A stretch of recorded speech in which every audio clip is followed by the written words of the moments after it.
Est-ce que vous êtes content d'être en pharma déjà? Ok, je pense que déjà après cette présentation, vous serez convaincus que vous êtes dans les meilleures études du monde. Donc déjà, je vais me présenter. Donc, je m'appelle Chloé Mahé, j'étais à P11 comme vous il n'y a pas si longtemps. Donc je viens de la filière industrie, mais aujourd'hui j'exerce en officine. Et donc je vais vous parler déjà pour commencer des débouchés dans la pharmacie. Et pour ce faire, je me base sur le cycle de vie du médicament. Parce que vous allez voir que partout où il y a un médicament, il y a un pharmacien, mais pas que. Donc on va se baser sur le cycle de vie du médicament pour parler des débouchés dans la pharmacie. Alors, la première étape du cycle de vie du médicament, c'est la recherche et le développement. Donc là, je vais essayer de ne pas trop vous bombarder d'infos. Donc je vais parler qu'un seul type de recherche, mais si vous avez d'autres questions, on pourra développer après par la suite. Donc la recherche dans le cadre du médicament, en gros, le but, ça va être de découvrir un candidat médicament. Et donc là, en fait, pour trouver un candidat médicament, les chercheurs ils vont utiliser ce qu'on appelle des pharmacothèques. Donc c'est des bibliothèques de médicaments. Et donc en fait, c'est un travail de modélisation. Donc ils vont avoir une pharmacothèque de par exemple 1000 molécules qui sont modélisées en 3D et ils vont les faire réagir avec un substrat. Donc je ne sais pas si ça vous parle, un substrat, mais en gros c'est par exemple un récepteur du corps humain. Donc ils vont utiliser par exemple le récepteur nicotinique du cerveau. Ils vont prendre leur bibliothèque de molécules en 3D, ils vont la faire réagir avec le substrat en 3D. Donc en gros, c'est beaucoup de modélisation 3D. Et après, il y a aussi une partie à la recherche, enfin de recherche où on est vraiment en labo, où l'idée, ça va être d'optimiser ce candidat médicament et d'améliorer en fait les pharmacophores. Donc c'est des modèles en fait qu'on retrouve et des structures qu'on retrouve au niveau de la molécule. Ils vont essayer de les améliorer pour améliorer les interactions et pour trouver le meilleur candidat médicament. Donc il faut savoir qu'au début, il y a 10 000 candidats médicaments et au final, il n'y en a qu'un seul qui arrive sur le marché. Donc il y a énormément d'investissement qui est fait en R&D. Donc voilà, donc là, on va rester là-dessus et puis après, si vous avez des questions, on développera. Une fois que ça c'est fait, on va faire les essais précliniques. Donc ça, c'est de la recherche... C'est de la recherche en fait. La recherche préclinique, c'est sur les animaux. Donc là, bon, c'est une petite souris. Parce que vous vous doutez qu'en fait, on ne va pas tester le médicament, la molécule directement sur les humains. On fait d'abord un crash test sur les animaux. Et donc là, le but, ça va être de trouver la dose non toxique. Parce que du coup, il faut trouver la dose qu'on va pouvoir administrer à l'homme sans toxicité. De prédire, commencer à prédire l'efficacité et la sécurité du médicament. Donc là, en tant que pharmacien, c'est beaucoup des pharmaciens en fait qui font ces tests-là, les essais précliniques. Et par exemple, le doyen qui est toxicologue, lui, il va être dans cette phase de la recherche. Et donc là, c'est vraiment, vous êtes vraiment en laboratoire, quoi. Donc si vous aimez bien un peu le terrain, la recherche, ça peut vraiment être pas mal. Ensuite, on va avoir ce qu'on appelle les essais cliniques. Et donc là, en fait, c'est vraiment la recherche sur l'être humain. Donc là, je ne sais pas si vous avez déjà entendu parler, mais il y a plusieurs phases. Il y a la phase 1, phase 2, phase 3, phase 4. Donc je ne vais pas tout développer ici, parce que sinon, je pense que ça va trop vous bombarder d'informations. Mais du coup, là, ça va être les essais sur l'homme. Et là, on va tester aussi la qualité, la sécurité et l'efficacité, qui a déjà commencé à être étudiée en préclinique. Mais vous entendrez beaucoup QSE, qualité, sécurité, efficacité. C'est les 3 conditions pour qu'un médicament soit mis sur le marché. Donc ça, vous allez l'entendre tout au long de vos études. Et donc là, en tant que pharmacien, vous n'allez pas être dans l'opérationnel. Donc l'opérationnel, c'est en gros, c'est le médecin qui fait l'opérationnel. Nous, en tant que pharmacien, on va pas avoir cette action-là sur le patient, en gros. C'est le médecin qui va faire la recherche, c'est le médecin qui va administrer la molécule aux êtres humains. Et nous, en tant que pharmacien, le rôle, ça va plus être de la coordination et du management. Donc si vous travaillez en industrie pharma aux essais cliniques, ça sera votre rôle aussi de construire l'essai clinique, parce que comme je vous ai dit, il y a des phases, etc. Donc c'est vous. Ça va être beaucoup de statistiques en fait, choisir combien il y a de patients dans chaque groupe test, construire l'essai clinique, choisir aussi les médecins qui vont faire les essais cliniques et parce qu'en général c'est dans des CHU, et quels CHU vont pratiquer les essais. Donc c'est ça en fait, c'est un rôle d'organisation, de management et aussi la gestion du produit en fait, s'assurer que le produit va être amené dans les centres d'essais.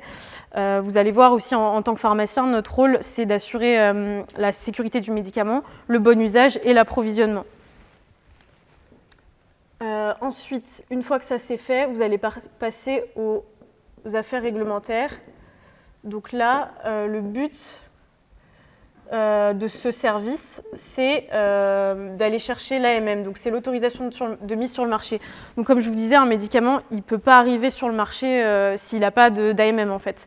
Et donc vous allez avoir des cours, vous verrez, mais en gros il y a des autorisations françaises, mais en général c'est plus des autorisations européennes en fait. On va avoir une autorisation européenne qui va permettre de mettre la molécule sur le marché européen. Et donc en fait, pour avoir une AMM, c'est les affaires réglementaires qui montent un dossier. Donc là, c'est un métier qui est vraiment très, très administratif. Hein.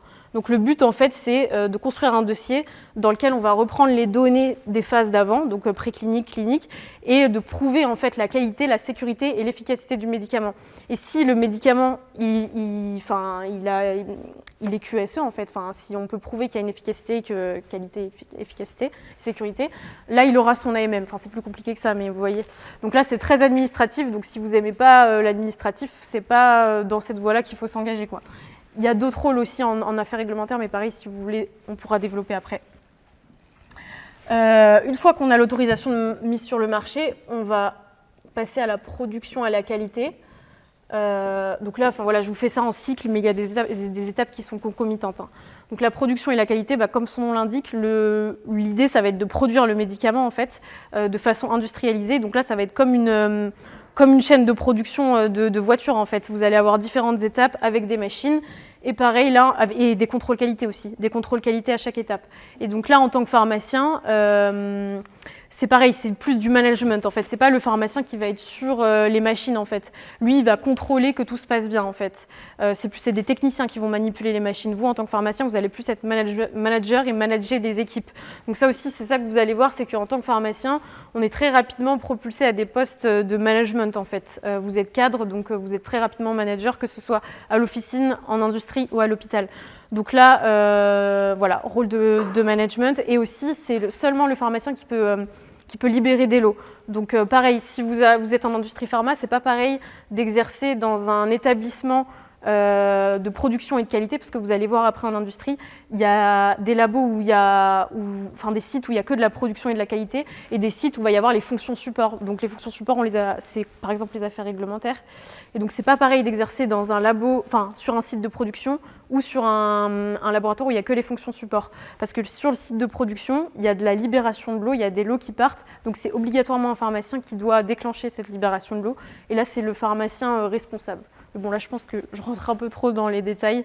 Donc, pareil, si vous avez des questions, on voit ça après. Donc après, vous avez le market access. Mais comme je vous dis, tout ça, c'est concomitant. En fait, on ne va pas faire de production tant qu'on n'a pas le market. C'est un peu concomitant, mais bon, pour faciliter, je vous mets ça en cycle comme ça. Donc le market access, le rôle de ce département, ça va être d'aller chercher le prix et le remboursement du médicament. Et donc là, pareil, c'est très administratif. Il va y avoir des études médico-économiques pour déterminer l'intérêt du nouveau traitement, en fait. Surtout qu'en France, on a un système qui est très particulier, parce que vous savez, on a la sécurité sociale. Et donc, du coup, c'est la Sécu qui paye pour les médicaments. Et si un médicament n'est pas remboursé en France, en général, il ne va pas être utilisé, quoi. Donc, du coup, c'est très particulier. Et là, pareil, très administratif. Donc là, il va y avoir, comme je vous dis, des études médico-économiques et on va comparer, par exemple, la différence de coût pour la société sans ou avec le médicament. Donc, par exemple, sans le médicament, on va dépenser beaucoup plus en hospitalisation, etc. VS, avec le médicament, on va pouvoir faire des économies. Et donc, comme ça, on pourra obtenir ou pas un remboursement. Ensuite, une fois que ça s'est fait, vous avez tout ce qui est le marketing du produit. Donc là, c'est très particulier, hein, le marketing dans la pharmacie. Vous vous doutez bien, c'est hyper réglementé. On ne fait pas du marketing d'un médicament comme on fait du marketing d'une bouteille d'eau. Donc c'est vraiment très, très réglementé, de plus en plus réglementé. Et là, il y a pas mal de métiers. Il y a des métiers où vous allez être plus, par exemple, sur les éléments de communication, donc tout le matériel promotionnel, en fait, ou alors du métier un peu plus de terrain, où vous allez devoir aller dans les hôpitaux, parler de la molécule auprès des médecins. Pareil, si vous voulez, on pourra développer un peu plus. Après ça, vous avez la répartition, en fait, la distribution, ce qu'on appelle la répartition pharmaceutique. Donc là, en fait, le rôle de ces personnes-là, ça va être d'approvisionner en fait les pharmacies et les hôpitaux à la chaîne finale, donc qui sont l'officine et l'hôpital, où là, c'est là en fait que va avoir lieu la dispensation du médicament. Et donc ça, c'est vraiment la phase finale en fait. du cycle de vie, où le médicament va arriver entre les mains du patient, mais il faut savoir que ça continue après, parce que même après ça, il faut continuer de suivre le produit. Donc on appelle tout ce qui est, on appelle ça la vigilance et la sécurité. C'est aussi ce qu'on appelle la phase 4 des essais cliniques. Donc en fait, c'est l'étude du produit en vie réelle, en gros. On va suivre la molécule dans la vie réelle pour voir comment elle se comporte, parce que vous imaginez bien que ce n'est pas du tout pareil un essai clinique que la vie, en fait, parce que dans l'essai clinique, les conditions, elles sont contrôlées, le médicament, il est administré à telle heure, à tel patient, enfin voilà, tout est contrôlé. Donc c'est pour ça qu'on suit toujours le produit après en vie réelle. Donc voilà. Et donc là... Tout ce qui est là, on ne voit pas très bien, mais tout ça, c'est de l'Indus.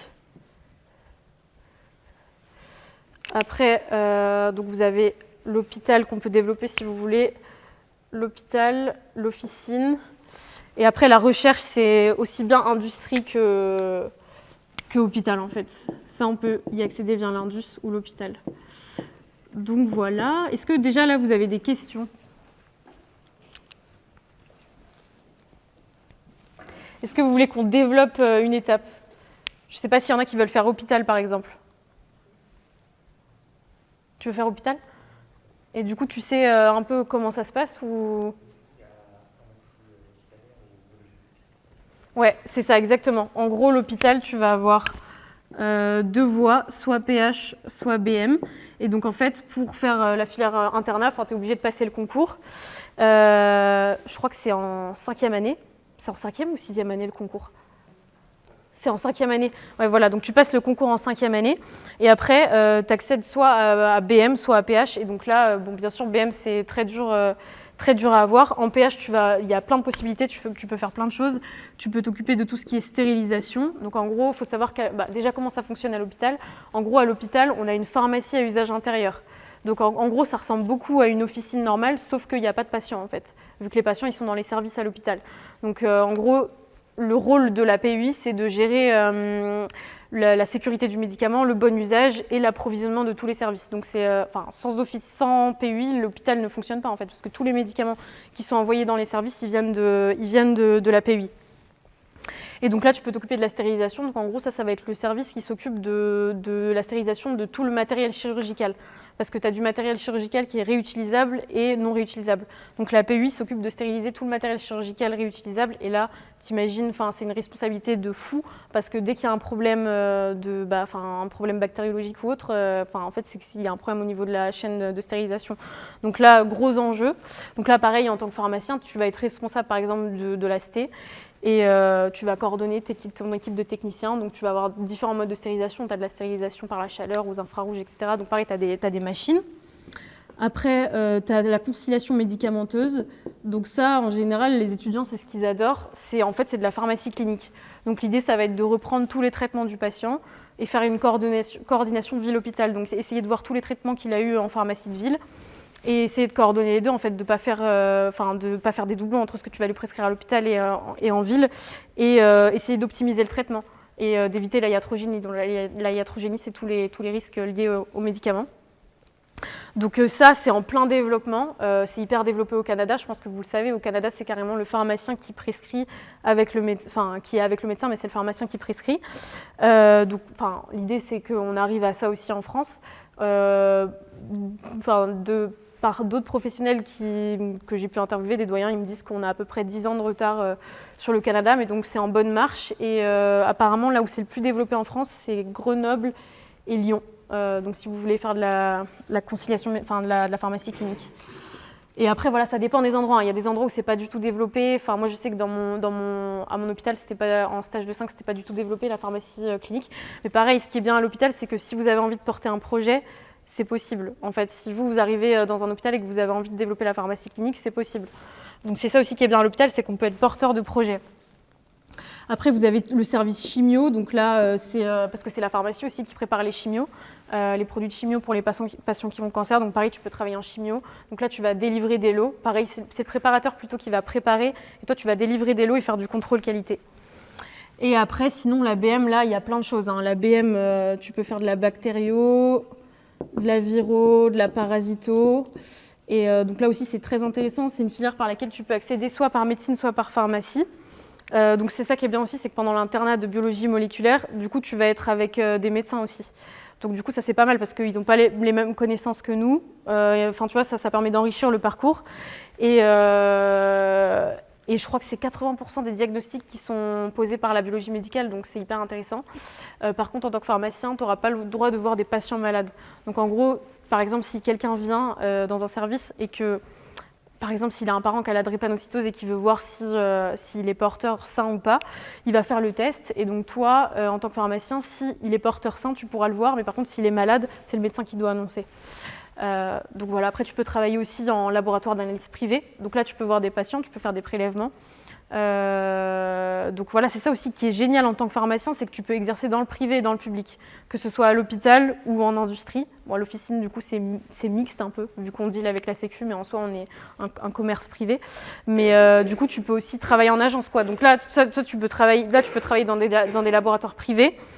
Et quand tu es ici, en Indus, par exemple, en affaires réglementaires, tu peux travailler pour les agences.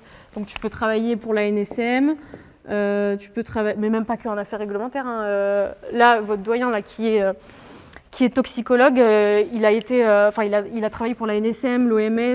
Enfin voilà, quand vous faites de la sécurité, de la vigilance ou des affaires réglementaires ou du market access, vous pouvez travailler pour les agences. Donc ANSM, OMS, EMA, donc c'est l'Agence européenne du médicament. Donc ça, c'est hyper intéressant, quoi. Vous pouvez faire du privé, du public. Vous pouvez même faire de la santé publique aussi. D'ailleurs, on manque de pharmaciens en santé publique, donc, et de représentants aussi dans les ministères. Donc, vous pouvez même travailler dans les ministères, quoi. Enfin, c'est infini ce métier. Vraiment, c'est infini. Vous pouvez tout faire. Donc, ouais, je ne sais pas si vous avez des questions déjà là. Je vous ai peut-être assommé là, non? Est-ce qu'il y en a qui veulent faire officine? Ah, ok.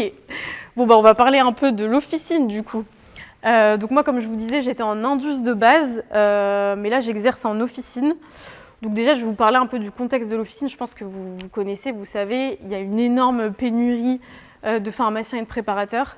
Donc ça fait déjà quelques années, mais c'est encore pire depuis le Covid, quoi. Ça s'est encore accéléré, même si c'était déjà le cas avant. Donc c'est compliqué du coup sur le terrain parce qu'on fonctionne en flux tendu clairement. Quasiment toutes les officines partout en France sont en sous-effectif, mais ça a amené quand même une revalorisation énorme des salaires, que ce soit pour les pharmaciens ou les préparateurs. Donc on a vu aussi beaucoup d'intérim qui s'est développé parce que pas assez de pharmaciens.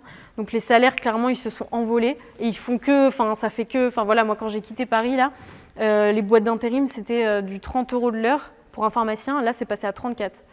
Donc après, bon, ça soulève des questions quand même parce qu'on ne va pas pouvoir continuer comme ça indéfiniment. Surtout que vous savez, la Sécu, je crois que c'était, je ne sais plus le déficit de la Sécu, mais c'est colossal, quoi. Donc ça soulève question quand même parce que c'est quand même la Sécu qui paye les officines, etc. Donc à mon avis, ça ne va pas pouvoir continuer jusqu'au soleil. Mais bon, voilà, quoi, les salaires ont été vachement revalorisés. Et sinon, sans parler de salaire aussi, on voit aussi une grosse évolution de notre profession au niveau de toutes les nouvelles missions. Donc ça, c'est hyper stimulant en tant que jeune professionnel. Et donc après, moi, j'ai une vision un petit peu particulière de l'officine. J'exerce pas comme la plupart des gens qui se posent en CDI et qui restent dans la même pharma. Parce que moi, je pense que c'est la meilleure façon de rester en zone de confort et après de plus trouver de plaisir dans son métier. Donc moi, je bouge beaucoup. J'ai fait beaucoup d'intérim quand j'étais à Paris, sur Lyon. Donc en fait, l'intérim, je vous conseille vraiment si vous voulez faire de l'officine, même si vous n'êtes pas en filière officine. Je sais qu'à Châtelet, vous travaillez beaucoup en pharma. Je vous conseille de faire de l'officine parce que ça permet de voir énormément de pratiques différentes, de voir des plus grosses pharmas, des plus petites pharmas. Vous devenez un couteau suisse. En plus, après, vous connaissez tous les logiciels. Vous arrivez dans n'importe quel pharma, en 5 minutes, vous avez tout compris en fait. Comment ça marche, comment est la patientèle, etc. C'est un booster énorme. Et en plus, vous êtes à l'aise dans toutes les situations parce que vous avez tout vu. Moi, j'ai exercé aussi bien à Porte de la Chapelle qu'à Neuilly, quoi. Donc, j'ai été dans des pharmacies où on délivre 15 stupéfiants à la journée et d'autres où il y a 0 stup, quoi. Où par contre, il y a des gens qui ont des sous, donc qui vont beaucoup plus écouter le conseil. Donc voilà, la pratique de l'officine est complètement différente aussi en fonction de où vous êtes et dans la pharmacie dans laquelle vous êtes. Pareil, si vous êtes en désert médical, il n'y a pas de médecin autour. Hein. Il n'y a pas de médecin autour, donc les gens viennent voir le pharmacien en fait. Parce qu'il n'y a personne, il n'y a que ça. Enfin, la pharmacie, vous savez, ça fonctionne en maillage territorial. Donc, il y a des pharmacies partout, quoi. Enfin, donc voilà, quand il n'y a pas de médecin, tout le monde vient voir le pharmacien. Donc, ça peut être hyper intéressant pour vous d'avoir une expérience justement comme ça en désert médical. Et donc, du coup, moi, maintenant, j'exerce en CDD. Donc, je fais des missions courtes et je bouge, je change de pharma. Donc, ça vous permet de voir plein de choses, de voir ce que vous aimez aussi et ce que vous n'aimez pas. Et vous allez voir, il y a des pharmas qui vont être beaucoup plus centrés sur le naturel, d'autres pas du tout. Enfin voilà, ça vous permet de voir plein de choses. La formation, elle est infinie. Et une question qu'on m'a posée tout à l'heure, on m'a dit est-ce que tu n'as pas peur en gros de la redondance de la pharma? Et en fait, moi j'avais un peu cette vision quand j'étais étudiante justement. Je me disais ouais, mais en fait je suis en pharma, je suis en 3, je vais continuer à faire ça. Ce que je fais là, je vais faire la même chose quand je serai diplômée. Et en fait, pas du tout. Parce que j'exerce pas du tout comme j'exerçais quand j'étais étudiante. En fait, je trouve que au final, on n'est pas très mature quand on est en études. Moi, je vois là, il y a un gros gap depuis que j'ai passé, depuis que je suis passée de l'autre côté, quoi. Et on a tendance aussi à être un peu snob, quoi. Et en fait, je sais pas, vous verrez, mais en fait, vous n'êtes pas du tout le même pharmacien quand vous êtes étudiant ou quand vous arrivez, quand vous avez été diplômé. Moi, j'ai commencé à avoir la passion une fois que je suis sortie des études, parce qu'en fait, c'est juste que le faire tout le temps, tous les jours la même chose, c'est parce que tu l'as décidé en fait. C'est toi qui décides de faire tout le temps la même chose. Mais si tu as envie d'aller plus loin, si tu as envie de te former en micronutrition, si tu as envie de te former sur l'aroma, la phyto, si tu as envie de devenir une brute en pharmacie clinique, bah, du coup tu te formes et du coup c'est à l'infini en fait en officine. C'est à l'infini. Et surtout que je trouve que tu peux construire ta propre pratique parce que il y a des gens qui vont adorer le médicament et qui vont vouloir être à fond là-dessus et développer leur pharma sur la pharmacie clinique et proposer un vrai service de pharmacie clinique. Donc par exemple, faire des tests vérifier la glycémie des patients, leur prendre la tension, faire un vrai service, développer les entretiens pharmaceutiques. Donc il y a des pharmacies qui vont vouloir se mettre là-dessus. Il y a d'autres pharmacies qui vont vouloir être plus axées sur le naturel. Par exemple, à Lyon, il y a une pharmacie, elles font que du naturel. Donc, elles n'ont pas du tout les gammes Aven, Roche, etc. qu'on peut voir dans les pharmas. Elles sont que axées sur le naturel et elles sont spécialisées en micronutrition et en phytothérapie. Et donc, en fait, elles se sont vachement centrées sur les problèmes féminins, donc le syndrome prémenstruel, syndrome des ovaires polykystiques, etc. Elles se sont passionnées pour ça. Et donc, elles font des préparations à l'officine à base de plantes pour soulager tous ces problèmes. Et ça a tellement bien marché que des femmes de tout Lyon venaient. Elles ont carrément créé leur marque. Donc ça s'appelle Équilibriste. Donc maintenant, elles ont créé des produits avec des plantes, donc 100% naturel. Donc vous voyez, les affinités changent. Vous pouvez développer le naturel à l'officine. Vous pouvez créer votre propre exercice et faire du bien comme ça, quoi. Donc c'est juste que là, si vous vous dites je vais faire tout le temps la même chose, c'est juste, je pense, que vous n'avez pas encore la vision. Parce qu'en fait, moi, je trouve que quand on est étudiant, on est un peu dans le flou, on est dans un brouillard en fait. Et en fait, plus vous allez acquérir des connaissances, plus vous allez comprendre, plus vous allez exercer en conscience et plus vous allez vous dire mais c'est incroyable. Moi je vois, j'ai décelé aucune interaction quand j'étais en études. Il y en a tout le temps des interactions, il y a tout le temps des interactions, il y a tout le temps des erreurs de prescription. Et c'est pas pour rien que le pharmacien il est là. Et moi je pense que, c'est en étant bon aussi que notre rôle il va prendre plus de place. Et moi je pense que normalement ça devrait être le pharmacien qui prescrit. Sauf que c'est à nous de prouver notre valeur, quoi. C'est à vous de prouver votre valeur et de créer la pharmacie de demain, quoi. Donc on y va. Donc voilà, c'est infini, il y a plein de possibilités, vous pouvez créer votre propre manière d'exercer et l'officine c'est incroyable. Donc c'est à vous après mais voilà, vous avez le temps, vous verrez. Et si vous hésitez, je vous conseille quand même de faire une autre filière que l'officine au début. Parce que c'est plus facile après de retourner en off. Donc si vous avez des hésitations, au pire, allez voir autre chose.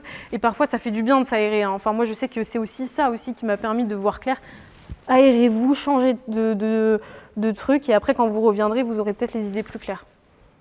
Donc voilà, je ne sais pas si vous avez des questions. Ouais, donc moi j'ai fait un... Mais d'ailleurs, ce que je vous dis là, il y a des podcasts, parce que du coup je ne l'ai pas dit, mais donc j'ai créé le podcast Le Journal du Pharmacien. Et donc il y a 50 interviews à peu près de pharmaciens de toutes les filières, hôpital, industrie, officine. Donc si ça vous intéresse, c'est Le Journal du Pharmacien, voilà, si vous avez envie de découvrir un peu plus en profondeur un métier. Et donc tu m'as... Ah oui, donc j'étais en Indus et moi j'étais dans la partie... J'ai fait quelque chose dont je n'ai pas parlé là, les affaires médicales. Donc c'est un pôle qui est transversal, qui existe, je crois, depuis une quinzaine d'années. Et ça s'est développé, c'est un peu quelque chose à la mode. En gros, c'est un pôle qui est un peu à l'interface entre les affaires réglementaires, le marketing, le market access. C'est le pôle qui est responsable de la molécule.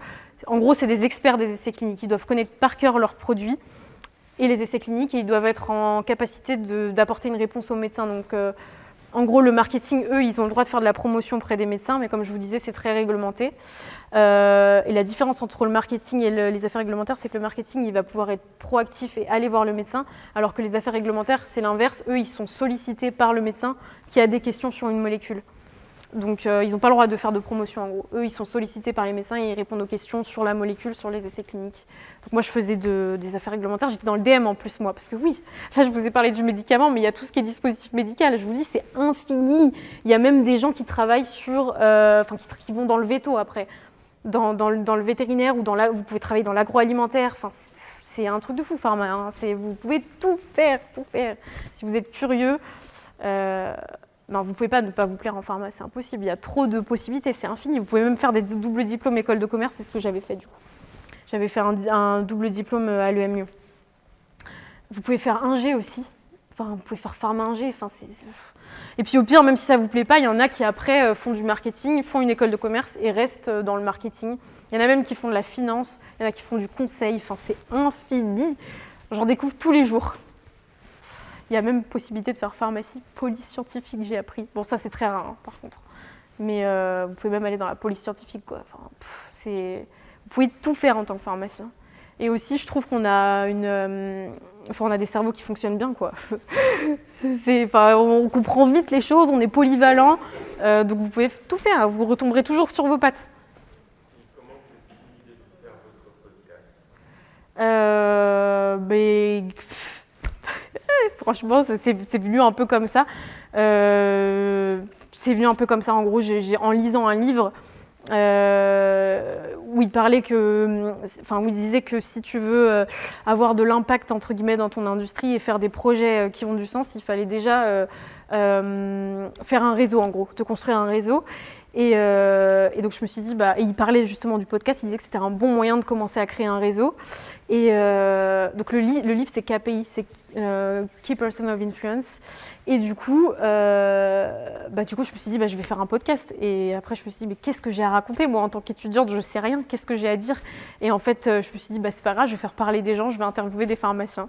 Donc, c'est comme ça que c'est venu. Puis après, c'est devenu une passion parce que du coup, tu discutes avec des professionnels qui ont de l'expérience. Et ça a beaucoup de valeur. Discuter avec les anciens, ça apporte beaucoup. Parce qu'ils ont toute une carrière derrière eux. Et aussi, ce que j'aime bien, c'est qu'ils peuvent vous dire comment étaient les choses aussi, par exemple, il y a 20 ans. Donc ça, c'est très important. Ne négligez pas ça. Donc voilà, du coup, c'est ça t'enrichit tous les jours. J'apprends tous les jours. Donc ça... Et c'est ça aussi, c'est qu'en études, on a une quantité tellement importante d'informations à engranger en 6 ans qu'on est assommé, quoi. On est assommé, mais il faut passer par là à la fois. Donc, mais quand vous avez fini ça, vous pouvez sélectionner ce qui vous intéresse du coup. Et donc là, ça devient sympa. En fait, je dirais les études, c'est un peu comme une caisse à outils, quoi. Ça va vous donner plein d'outils qui vont vous permettre de comprendre plein de choses. Et après, vous allez pouvoir sélectionner l'outil que vous voulez aller creuser. Voilà.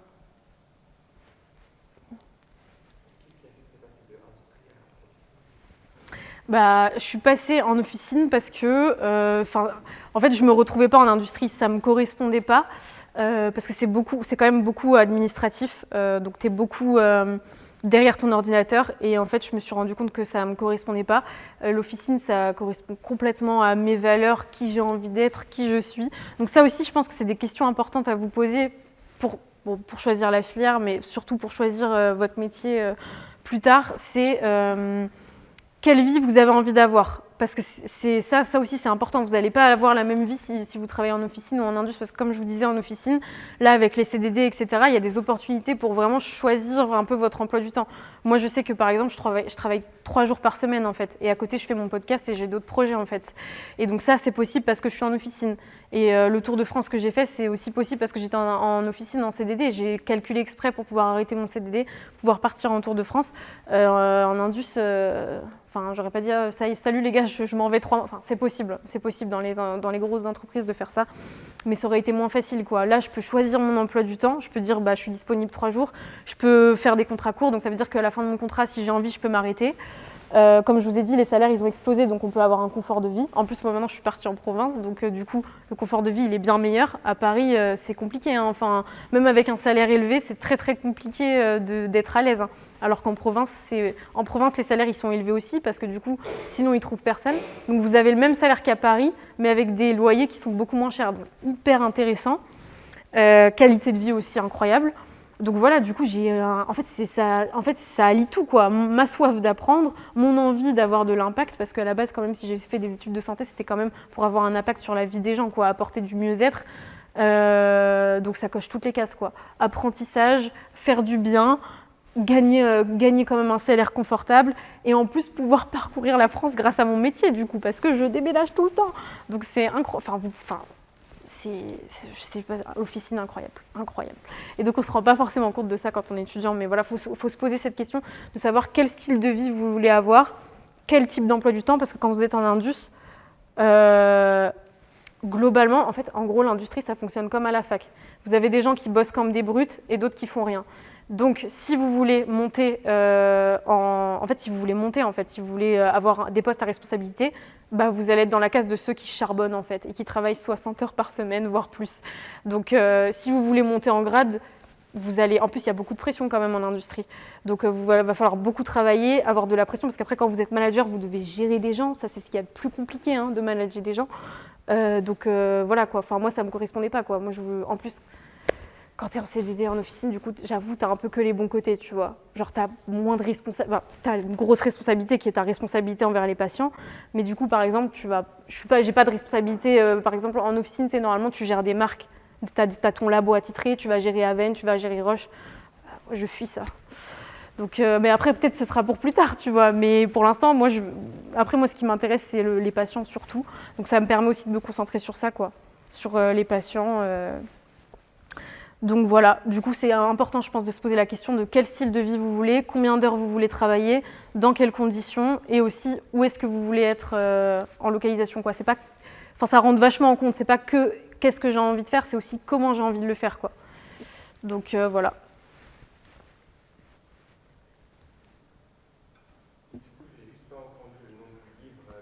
Ah, c'est KPI. KPI, donc ça s'appelle Key Person of Influence. Donc c'est en anglais. Ouais, par contre, c'est en anglais. En anglais aussi, la base. Hein. Surtout si vous voulez faire Indus, c'est la base, l'anglais. Hein. Attention. Voilà. Léane, t'as pas une petite question sur l'offre, non? Sur l'offre, je sais pas, si tu voulais en savoir plus, ou l'hôpital. Hein.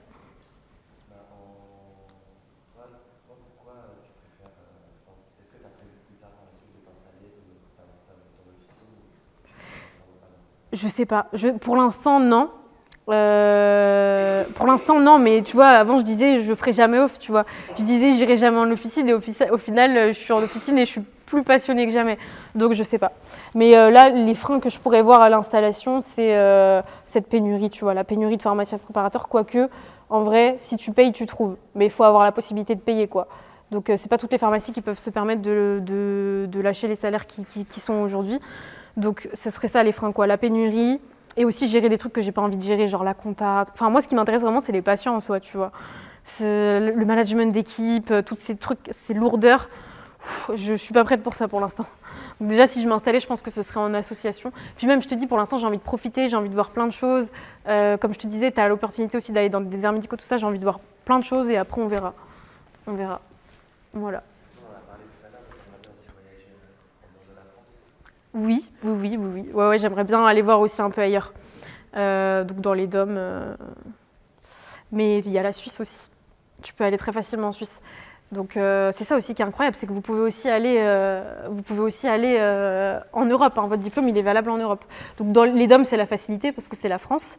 Donc tu peux aller très facilement exercer dans les DOM. D'ailleurs, il y a un podcast, si vous voulez écouter, Mathieu Desnoual. Lui, il a été à La Réunion et là, il est en Nouvelle-Calédonie.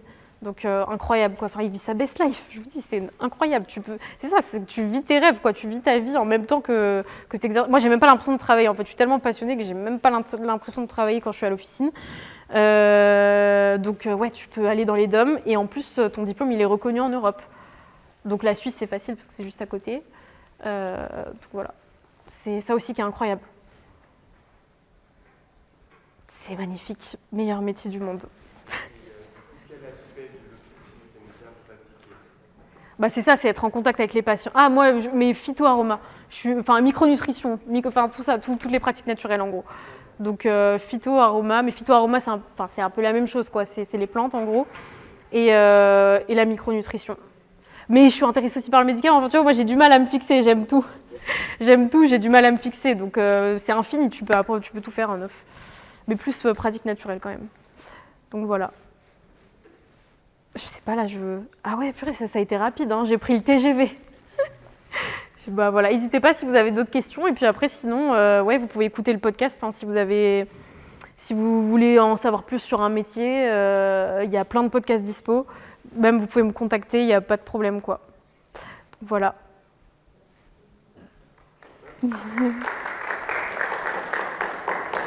Merci.